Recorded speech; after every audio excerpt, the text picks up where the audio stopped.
तो इस चैप्टर में हम भाषा के बारे में पढ़ेंगे। जैसा कि आप लोगों को सबको पता है लैंग्वेज क्या होती है। आप लोग कई बार पढ़ते पढ़ते ये भी पूछते हो कि सर हमें 2 लैंग्वेज क्यों पढ़ाया जाता है, 2 लैंग्वेज की क्या जरूरत पड़ी। तो हमने आप लोगों को एनसीएफ में बताया था कि एनसीएफ के अकॉर्डिंग कितने लैंग्वेज की जरूरत पड़ती है, कोई बताएगा? एनसीएफ ने कितने लैंग्वेज पे जोर दिया था? 3 लैंग्वेज, 3 लैंग्वेज पे, हिंदी, इंग्लिश और अपनी क्षेत्रीय भाषा। मातृभाषा। ठीक है, तो इन 3 लैंग्वेज पे फोकस किया था। तो हम लोग देखते हैं कि भाषा क्या है, लैंग्वेज क्या है। तो अपने भावों को व्यक्त करने के लिए जिस माध्यम की जरूरत पड़ती है उसे हम भाषा कहते हैं। और भाषा के माध्यम से ही व्यक्ति अपने विचारों का आदान प्रदान करता है। भाषा के द्वारा ही व्यक्ति एक दूसरे की भावनाओं को समझता है। ठीक है, अब यह भी कहा गया है कि मनुष्य पशुओं से इसलिए श्रेष्ठ है क्योंकि उसके पास अभिव्यक्त करने की एक ऐसी भाषा होती है जिसे लोग समझ सकते हैं।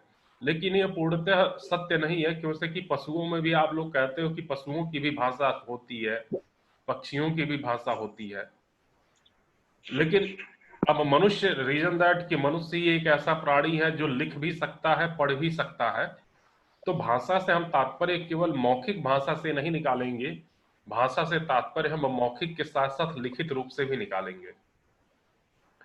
तो इंसान ही एक ऐसा प्राणी है जो अपनी एक मानक भाषा बनाया है जिसका लिखित रूप भी प्रस्तुत है और मौखिक रूप भी होता है। तो भाषा के बारे में आप लोगों ने पढ़ा। अब पढ़ते हैं कि बालकों में भाषा कैसे विकसित होता है। Language development in the child. तो बालक के विकास में विभिन्न आयाम होते हैं। जैसे आप लोगों को सबको पता है कि शारीरिक विकास होता है, सामाजिक विकास होता है, मनोवैज्ञानिक विकास होता है, और इन सब के विकास के लिए कुछ ना कुछ आवश्यकताएं होती हैं। तो बालक के विकास में बहुत सारे आयाम होते हैं और उन्हीं में से एक आयाम भाषा भी है। ठीक है, भाषा अर्जित होती है और जो कि बालक के जन्म से शुरू होती है। जन्म से पहले मीन्स गर्भावस्था में भाषा का कोई महत्व नहीं होता है बच्चे के लिए। बच्चा भाषा को अर्जित कब से करता है? जब वो जन्म लेता है, या जन्म से ही भाषा की लर्निंग प्रक्रिया, भाषा learning process, language learning process सक्रिय होता है बच्चे के जन्म लेते ही। तो ये क्वेश्चन बहुत बार पूछा गया है कि लैंग्वेज एक्विजिशन मीन्स भाषा अधिग्रहण कब होता है, भाषा अधिगम कब होता है। तो बच्चा जन्म लेता है तभी से भाषा का अधिगम शुरू हो जाता है।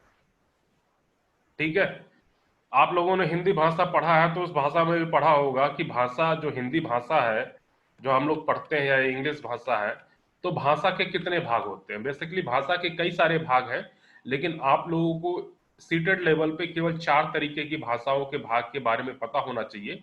वो इस तरीके से है कि स्वनिम, रूपिम, वाक्य विन्यास और अर्थ विन्यास। तो भाषा को 4 भाग में विभाजित किया गया: स्वनिम, रूपिम, वाक्य विन्यास और अर्थ विन्यास। स्वनिम क्या होता है? तो एक अक्षर जो होता है उसे स्वनिम कहते हैं। जैसे क, ख, ग, घ, अंग, इंडिविजुअल अलग अलग सारे अक्षर क्या है? स्वनिम है।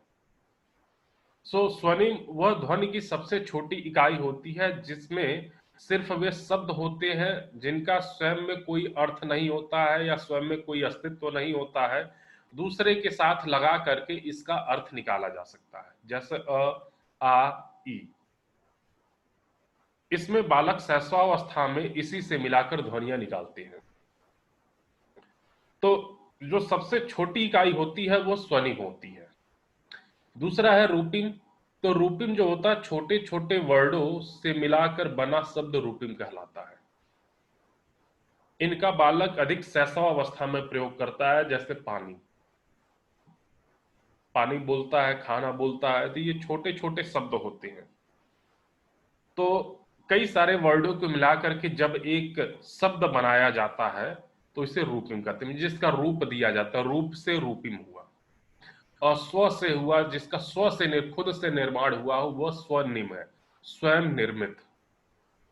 ठीक है, तो जैसे कोई भी अक्षर होगा तो वो स्वनिम है, लेकिन उन अक्षर का प्रयोग करके अगर हम कोई शब्द बना लेते हैं तो वो रूपिम है।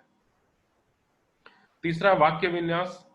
तो वाक्य विन्यास शब्दों का ऐसा समूह है जिससे मिलाकर वाक्य बना हो, शब्दों का ऐसा समूह जिससे मिलकर के वाक्य बना हो तथा इस वाक्य का कोई अर्थ हो, उसे वाक्य विन्यास कहते हैं। बहुत सारे वाक्य ऐसे होते हैं जो अर्थहीन होते हैं, तो अर्थहीन को हम वाक्य विन्यास नहीं कहेंगे। जो वाक्य अर्थ प्रस्तुत करते हैं उसे वाक्य विन्यास कहते हैं। चौथा है अर्थ विन्यास। ऐसे वाक्य जिसके सभी शब्दों का अर्थ पूर्ण होते हैं तथा इस प्रकार का विन्यास अर्थ विन्यास कहा जाता है। जिसके सभी, कोई वाक्य बनाने में हम 10 शब्दों का यूज कर रहे हैं, लेकिन उन 10 शब्दों का मतलब निकल रहा है, उन 10 शब्दों का अर्थ होता है, अलग अलग अर्थ होता है, तो उसे अर्थ विन्यास कहते हैं। ठीक है, तो वाक्य विन्यास में वाक्य क्या अर्थ निकलता है, और अर्थ विन्यास में वाक्य बनाते समय जितने शब्द प्रस्तुत किए गए हैं उन शब्दों का अर्थ निकलता है। जैसे कई बार आप देखते होंगे कि वाक्य विन्यास में कुछ शब्द ऐसे भी यूज कर दिए जाते हैं जिनका कोई अर्थ नहीं होता है। जैसे आप लोग बोलते हैं कि खाना वाना खाए, तो खाना का अर्थ निकलता है लेकिन ऊना का अर्थ नहीं निकलता है। लेकिन खाना वाना, वाना का अर्थ नहीं निकला, तो खाना वाना खाए पूरा वाक्य है, इसका अर्थ निकल रहा है। लेकिन अगर हम शब्दों पे चर्चा करें तो वाना, जो खाना के साथ आपने एक शब्द वाना जोड़ा, खाना के साथ एक शब्द वाना जोड़ा है, तो उसका कोई अर्थ नहीं निकल रहा है। तो ये जो वाक्य है खाना वाना खाए, ये अर्थ विन्यास नहीं। आई थिंक आप लोगों को क्लियर हो गया होगा भाषा के भाग, स्वनिम, रूपिम, वाक्य विन्यास, अर्थ विन्यास। और इसमें से स्वनिम या रूपिम में से एक क्वेश्चन सीटेट में जरूर पूछा जाता है, चाहे वो हिंदी में पूछ लिया जाएगा या किसी के पैडागोगी में पूछ लिया जाए, अधिकतर हिंदी में ही पूछा जाता है। तो भाषा के भाग में सबसे छोटी इकाई स्वनिम होती है, और कई सारे वर्डों या कई सारे अक्षरों को मिलाकर के जो शब्द बनता है उसे रूपिम कहते हैं। कई सारे शब्दों को मिलाकर के एक अर्थपूर्ण वाक्य बनता है, उसे वाक्य विन्यास कहते हैं। और वाक्य में प्रयोग किए गए सारे शब्दों का अगर अर्थ निकल रहा है तो उसे अर्थ विन्यास कहते हैं। अगला है कि भाषा अर्जित करने का सिद्धांत किसने दिया। तो बहुत इंपॉर्टेंट क्वेश्चन है कि भाषा अर्जन का सिद्धांत चोम्स्की ने दिया था। चोम्स्की ने भाषा अर्जन का सिद्धांत दिया था, और इनका पूरा नाम नोम चोम्स्की है। और ये केवल इंग्लिश लैंग्वेज नहीं दिए थे, कंप्यूटर साइंस में भी चोम्स्की लैंग्वेज पढ़ाई जाती है।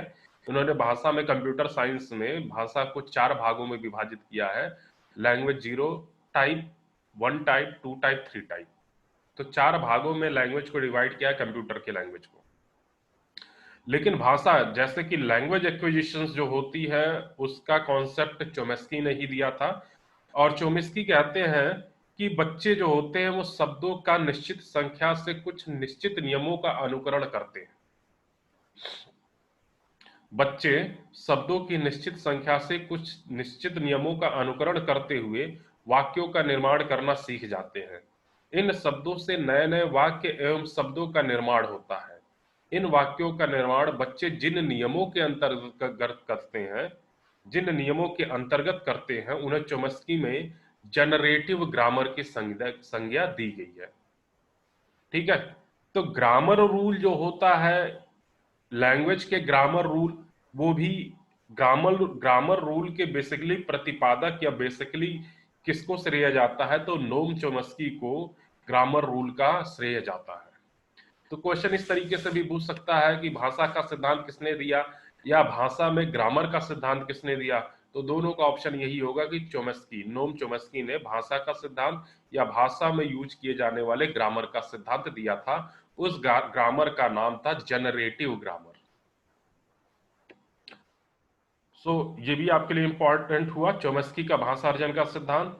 उसके बाद आते हैं कुछ और सिद्धांत, 2 सिद्धांत और हैं, कि परिपक्वता का सिद्धांत, अनुबंधन का सिद्धांत तथा अनुकरण का सिद्धांत। ये तीनों सिद्धांत भाषा के सिद्धांत है। भाषा का सिद्धांत किसने दिया, चोम्स्की ने दिया। और भाषा के कौन कौन से सिद्धांत है, एक एक करके हम देखते हैं। पहला है परिपक्वता का सिद्धांत। तो आप लोग नाम से ही समझ रहे हो परिपक्वता मतलब क्या होता है। तो परिपक्वता से तात्पर्य है कि भाषा अवयवों एवं स्वरों पर नियंत्रण होना, बोलने में जिह्वा, गला, तालु, होठ, दंत, स्वर यंत्र आदि जिम्मेदार होते हैं। किसी भी प्रकार की कमजोरी या कम वाणी को प्रभावित करती है। अंगों में परिपक्वता होती है तो भाषा पर नियंत्रण होता है और अभिव्यक्ति अधिक अच्छी होती है। तो परिपक्वता का नियम आप लोगों, अगर इसको आप रिलेट करें तो आप लोगों ने अपने सब्जेक्ट में, कोर सब्जेक्ट जो आप डीएलएड कर रहे होगे उसके सब्जेक्ट में देखते हैं कि भाषा को प्रभावित करने वाले कारक कौन कौन से होते हैं। तो भाषा को प्रभावित करने वाले कारक, जिसमें पहला कारक शारीरिक होता है। और शारीरिक इस तरीके से होता है कि बच्चे का अगर ओठ मोटा है तो वो पूर्ण अक्षर का उच्चारण पूर्णतः नहीं कर सकता है। ओठ कटे हुए हैं तो भी नहीं कर सकता, जीभ कटी हुई है तो भी नहीं कर सकता, मुंह के अंदर घाव है तब भी नहीं कर सकता है। तो ये भाषा को प्रभावित करने वाले कारक होते हैं।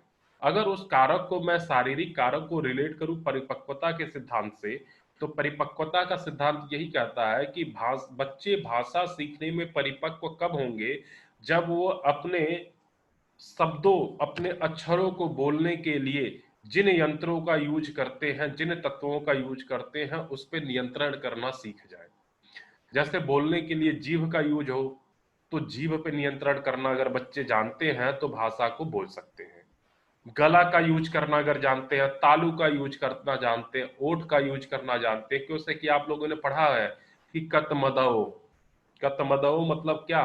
क से कृंतक, द से दंत, त से तालु, म से मूर्धन्य, द से दंत और ओ से ओष्ठ। आप लोगों ने हिंदी में पढ़ा है ये। तो उन शब्दों का, जैसे कंठ का, तालु का, मूर्धन्य का, मुंह का, दंत का, ओष्ठ का, अगर इन पे पूर्ण नियंत्रण करना अगर बच्चा सीख जाता है, नियंत्रण करने से मतलब अगर वो बच्चा इसे यूज करने में परिपक्व है तो वो भाषा को प्रभावशाली रूप से व्यक्त कर सकता है या अभिव्यक्त कर सकता है। तो इसे कहा गया परिपक्वता का सिद्धांत। दूसरा है अनुबंधन का सिद्धांत। तो अनुबंधन का सिद्धांत कहता है कि भाषा विकास में अनुबंधन या साहचर्य का बहुत योगदान है। आप लोगों ने पैडागॉजी में भी अनुबंधन पढ़ा होगा।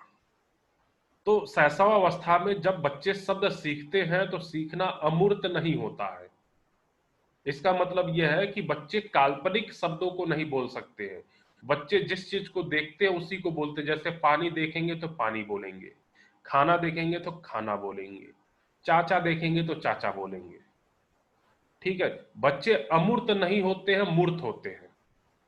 यानी किसी वस्तु को मूर्त वस्तु से जोड़कर उन शब्दों की जानकारी दी जाती है। उदाहरण के लिए कलम कहने के साथ साथ कलम दिखाया जाता है। पानी या दूध कहने पर पानी या दूध दिखाया जाता है। चाचा या दादा का संकेत के सहारे प्रत्यक्ष रूप से बताया जाता है। इससे बच्चे उस विशिष्ट वस्तु या व्यक्ति से साहचर्य स्थापित कर लेते हैं या अनुबंधन स्थापित कर लेते हैं या अनुबंधन कर लेते हैं। तो अनुबंधन के सिद्धांत का की पॉइंट यही है कि बच्चों की जो लैंग्वेज एक्विजिशन होती है, जो भाषा सीखने की शक्ति होती है, वो अमूर्त नहीं होती है, मूर्त होती है शैशवावस्था में। मतलब किसी के साथ अनुबंधित कर दिया जाए, किसी के साथ जोड़ दिया जाए, जो चीज दिख रहा है उससे जोड़ करके बच्चे को भाषा का अर्जन किया जाए। तो यह हमारा अनुबंधन का सिद्धांत या साहचर्य का सिद्धांत। तीसरा है अनुकरण का सिद्धांत। तो अनुकरण में आप लोग ने पढ़ा ही है पैडागॉजी में कि अनुकरण मतलब किसी श्रेष्ठ व्यक्ति का, अपनों से बड़े व्यक्ति का अनुकरण करना और उनके द्वारा सीखना। तो अनुकरण विधि में भाषा सीखने पर अध्ययन इस मत पे होता है कि बालक अपने परिवारजनों तथा साथियों की भाषा का अनुकरण करके सीखते हैं। जैसी भाषा जिस समाज या परिवार में बोली जाती है, बच्चे उसी भाषा को सीखते हैं। लाइक जैसे आपके यहाँ हिंदी बोली जा रही है तो बच्चे हिंदी सीखेंगे। अगर आपके यहाँ खड़ी बोली बोली जा रही है तो बच्चे खड़ी बोली सीखेंगे। आपके यहाँ इंग्लिश बोली जा रही है, भले से बच्चा अभी पढ़ने नहीं जा रहा है लेकिन वो इंग्लिश में बात करेगा। तो अगर उनके परिवार की विशेषता जिस तरीके से है तो अनुकरण विधि में वो बच्चे परिवार को ही फॉलो करते हैं और परिवार के थ्रू ही सीखते हैं। क्योंकि कि आप लोगों ने ये भी पढ़ा है कि अनौपचारिक शिक्षा पारिवारिक होती है और अनौपचारिक शिक्षा के बारे में बताएगा जिसका कोई सिलेबस नहीं होता है, जिसका कोई समय नहीं होता, स्थान फिक्स नहीं होता है, वो अनौपचारिक शिक्षा होती है। और अनौपचारिक शिक्षा बच्चे सर्वप्रथम अपने परिवार से ही सीखते हैं। तो ये रही हमारी अनुकरण का सिद्धांत। अच्छा, कई बार होता है कि अनुकरण के सिद्धांत का फॉलो करते हुए बच्चा गलत भी सीखता है। कैसे गलत सीखता है कि जैसे मान लीजिए आप लोग यहाँ पे तो आ ई पढ़ाया जाता है, लेकिन अगर आप यूपी वेस्ट में चले जाएं, हरियाणा में चले जाएं, तो वहां पर अ शब्द का प्रोनाउंसिएशन भी आ के द्वारा होता है। और वो क्यों होता है कि वो जेनेटिक है, बच्चा अपने परिवार से अनुकरण करके सीख रहा है। तो वहां पे अ का भी उच्चारण बच्चा आ ही करता है। तो अनुकरण के सिद्धांत की ये कमियां हैं कि अनुकरण का सिद्धांत जब भी अप्लाई किया जाए तो इस बात का ध्यान रखना चाहिए कि बच्चे दोषपूर्ण भाषा ना सीख पाए। तो ये तीनों सिद्धांत आपके हो गए जो भाषा के सिद्धांत थे। अब अगला टॉपिक हम देखते हैं कि भाषा का विकास प्रारंभ कैसे होता है, या भाषा विकास की प्रारंभिक अवस्था। तो भाषा बच्चा जब पैदा होता है, शैशवावस्था में होता है, या फिर पैदा होते ही तुरंत शैशवावस्था रीजन में 0 से ही शुरू किया जाता है, 0 से 6 साल। तो अगर मैं जन्म की बात करें तो सबसे पहला स्टेप होता है कि बालक जन्म होते ही रोने या चिल्लाने की कोशिश करता, वो भी हमारी एक भाषा है। वो भी अपने व्यवहार को, अपनी भावनाओं को रोकर या चिल्लाकर प्रस्तुत कर रहा है। तो बालक जन्म होते ही रोने या चिल्लाने की कोशिश करता है। सेकंड स्टेप में भाषा विकास कैसे होता है? रोने चिल्लाने की कोई, इसके साथ ही वह अन्य ध्वनियां निकालने लगता है। यह पूर्णतः स्वाभाविक होता है, इन्हें सीखा नहीं जाता। रोना चिल्लाना या फिर और कोई भी आवाज जो बच्चे निकालते हैं यह पूर्णतः स्वाभाविक होते हैं, ये बच्चा सीखता नहीं है। तीसरा है कि हड़बड़ाने की क्रिया, हड़बड़ाने के माध्यम से स्वर एवं व्यंजन के अभ्यास का अवसर पाते हैं। मीन्स स्वर और व्यंजन, आप जब औपचारिक शिक्षा देंगे तब स्वर और व्यंजन में विभेद करना बताएंगे, लेकिन बच्चा स्वतः स्वर और व्यंजन वाले शब्द अपने आप से निकालता, उसे उस समय पता नहीं होता है। और चौथे स्टेप में होता है कि दूसरों को सुनकर उन्हें दोहराने की कोशिश करते हैं, इनके द्वारा बड़ी ई ऊ ए इत्यादि शब्दों को उच्चारित करते हैं। तो भाषा विकास की प्रारंभिक अवस्था में बस आप लोग इतना ध्यान दीजिए कि भाषा विकास बच्चे के जन्म लेने से शुरू होकर के आजीवन चलने वाली प्रक्रिया है। और बच्चा जब जन्म लेता है तो रोता है और चिल्लाता है, जो कि भाषा में काउंट किया जाता है। नेक्स्ट है कि भाषा के सीखने के विभिन्न साधन क्या हैं। तो भाषा सीखने के विभिन्न साधन हमारे कुछ इस तरीके से हैं कि कहानी के द्वारा भी भाषा सीखी जा सकती है, प्रश्न उत्तर द्वारा में प्रश्न और उत्तर के द्वारा विधि, अनुकरण विधि द्वारा, बातचीत से भी भाषा का एक्विजिशन होता है। अब कैसे होता है? कहानी सुनने से या आप लोगों को बताने की जरूरत नहीं है कि बच्चे को अगर भाषा का विकास करना है तो अगर बच्चा कहानी सीख रहा है तो उससे भी शब्दों का अनुकरण करेगा। प्रश्न के उत्तर द्वारा, आप बच्चों से प्रश्न कर रहे हैं, बच्चा उसका उत्तर दे रहा है, तो प्रश्न उत्तर विधि द्वारा भी बच्चा कुछ ना कुछ सीख रहा है। अनुकरण विधि, अनुकरण विधि में भी बच्चा अपने बड़ों से सीखता है। बड़ों से सीखने के द्वारा बड़े जिस तरीके की भाषा शैली का उपयोग करते हैं, या बच्चे जिस तरीके से बड़े जिस तरीके से भाषा का उपयोग करते हैं, बच्चा उन्हीं का अनुकरण करता है। बातचीत के माध्यम से, आप छोटे होते हैं तो देखिए बच्चों से आप बातचीत करते हैं, भले ही बच्चा बातचीत ना करता हो, लेकिन आप ये कहते हैं कि अगर हम बच्चों से बातचीत करते हैं तो बच्चों में भाषा का विकास होता है, या बच्चे अनुकरण विधि द्वारा, दोहराने की प्रवृत्ति द्वारा भाषा का विकास या भाषा बोलना सीख जाते हैं। तो ये रही हमारी चौथी, बातचीत के द्वारा भी भाषा हमारी सीखी जा सकती है। तो भाषा के बारे में इतने पॉइंट थे। कुछ पॉइंट और मैं बता रहा हूं कि भाषा को प्रभावित करने वाले कारक, जैसे मैंने आपको बताया कि भाषा को प्रभावित करने वाले कारक क्या क्या हैं। तो भाषा के प्रभावित करने वाले में मैंने बताया था कि आपकी शारीरिक विकास भी भाषा को प्रभावित करता है। आपका स्वास्थ्य स्वास्थ्य कैसा है, तो स्वास्थ्य कैसा है ये भी भाषा को प्रभावित करता है। सामाजिक और आर्थिक स्थिति कैसी है आपकी, आप लेबर क्लास फैमिली में रह रहे हैं, हाई सोसाइटी में रह रहे हैं, अच्छे संस्कारी परिवार में रह रहे हैं या नहीं रह रहे हैं, तो इससे भी भाषा के विकास को प्रभावित होती है। द्विभाषावाद, द्विभाषावाद मतलब अगर किसी परिवार या कोई बच्चा दो भाषा बोल रहा, सपोज करिए हिंदी और इंग्लिश, तो वो हमारा द्विभाषावाद कहलाता है।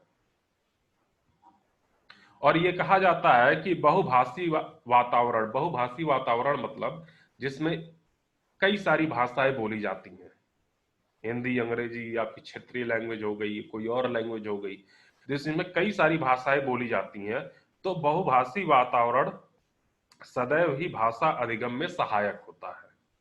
इस बात को ध्यान में रखिएगा, कई बार पूछा गया है, ऑप्शन में दिया हुआ था ये कि बहुभाषी वातावरण सदैव भाषा अधिगम में सहायक होता है, कथन सत्य है या गलत है?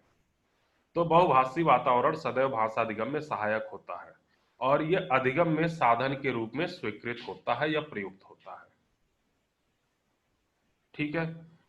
भाषा को प्रभावित करने वाले या भाषा विकास को प्रभावित करने वाले और कारक कौन कौन से हो सकते हैं? तो व्यक्तित्व है, पर्सनालिटी, पर्सनालिटी भी भाषा विकास को प्रभावित करती है। आपकी इंटेलिजेंसी मतलब बुद्धि भी भाषा विकास को प्रभावित करेगी। परिवार का आकार, परिवार का आकार में सरल परिवार है या संयुक्त परिवार है, तो ये कहा जाता है कि संयुक्त परिवार में भाषा का विकास जल्दी होता है। संयुक्त परिवार में भाषा का विकास जल्दी होता है इन कंपेयर की अगर आप संयुक्त परिवार में नहीं रह रहे हैं।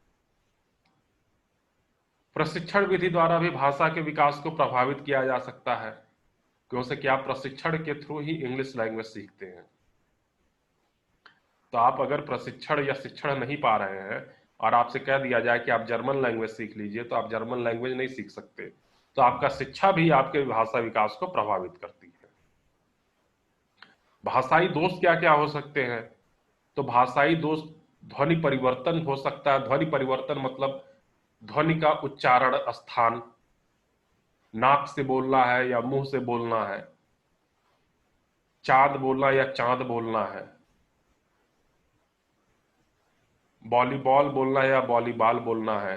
बॉल और बॉल दोनों अलग अलग चीजें हैं, लेकिन अपने यहाँ देखेंगे तो बॉल जो गेंद खेलने वाला होता है उसको भी बच्चे बाल ही बोलते हैं। तो ध्वनि परिवर्तन भी भाषाई दोष कहलाते हैं। एक बार मैं छोटा था तो दिल्ली गया, दुकान पे मैं गेंद खरीदने गया तो मैंने बोला बाल दे दीजिए, तो कह रहा बाल तो नहीं है, लेकिन मुझे दिख रहा था कि बाल टंगा हुआ है। मैं बॉल को बोल रहा था और वो बॉल नहीं समझ पा रहा था, तो ये भाषा दोष के कारण ही था। हकलाना भी भाषा दोष है, क्योंकि हकलाने में आप जल्दी जल्दी बोलना शुरू करते हैं और आधा चीज आप अपने दिमाग में ही, अपने मुंह में ही खा लेते हैं, तो वो भी हकलाना भी हमारा भाषा दोष है। अस्पष्ट वाणी, आप क्या बोलना चाह रहे हैं वही चीज स्पष्ट नहीं है तो सामने वाला क्या समझेगा। तुतलाना, तुतलाना भी एक भाषा दोष में ही काउंट होगा। तीव्र और अस्पष्ट वाणी, आप बहुत जल्दी जल्दी बोल रहे हैं, सारी चीजें अस्पष्ट होंगी, अस्पष्टता उन सारी चीजों में नहीं होगी। तो ये कुछ थे भाषा के बारे में, जो कि हमारा यही खत्म हो चुका है। अब हम अगली चीजें देखते हैं, चिंतन। इसी चैप्टर में अगला टॉपिक है